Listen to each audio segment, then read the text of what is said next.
اطاعت شوہر سے ہی اطاعت الہی کا حقیقی جذبہ ابھرتا ہے اور مقام رضائے الہی تک پہنچانے کا باعث بنتا ہے۔ نیک اور صالح اولاد چاہتے ہو اور متمنی ہو تو ہر اس کام سے اجتناب کرو جو ناراضگی الہی کا باعث بنتی ہے۔ محض امیدوں پر بھروسہ کرنا احمقوں کے ٹولہ میں شامل ہوتا ہے۔ جس نے گناہ چھوڑنے کی سعی کی وہی باریاب الہی ہوا۔ رزق حلال ہی انسان کی نیکیوں کو بلند بنا دیتا ہے۔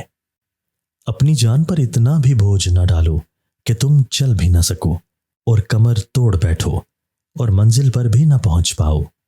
گناہوں کی سیاہی کو خوف خدا کے پانی سے ہی دھویا جا سکتا ہے۔ کسی کی ذلت گاہی اور آئی ہوئی مصیبت پر خوش مت ہو اور اپنے آنے والے کل سے باخبر رہو تاکہ اس سے بھی زیادہ ذلت و خواری میں مبتلا نہ ہو جاؤ۔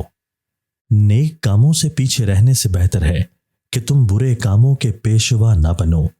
اصل مسلمان کی شان اس میں ہے کہ اس کا ہمسایہ اس سے تنگ نہ ہو۔ مردہ دل وہ بندہ ہے جو اپنے غلط کاموں سے عذاب الہی کو دعوت دیتا ہے۔ اپنی نیکیوں کو چھپاتے رہو، یہ ایک ایسا خزانہ ہے جو تمہیں آخرت میں کام دے گا۔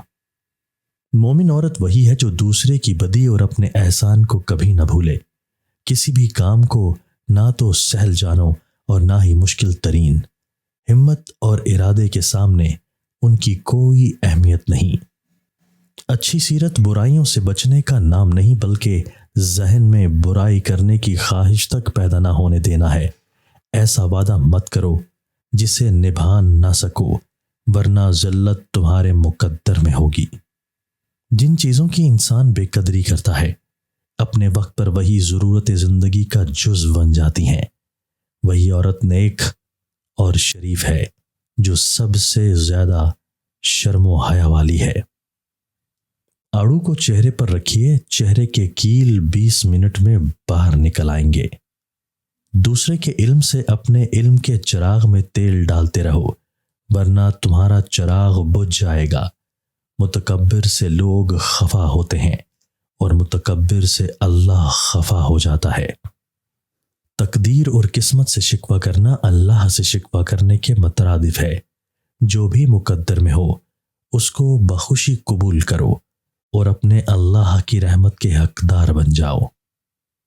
جس نے اپنے حسن عمل پر ناز کیا اس نے اپنی ہلاکت کا سامان کر لیا۔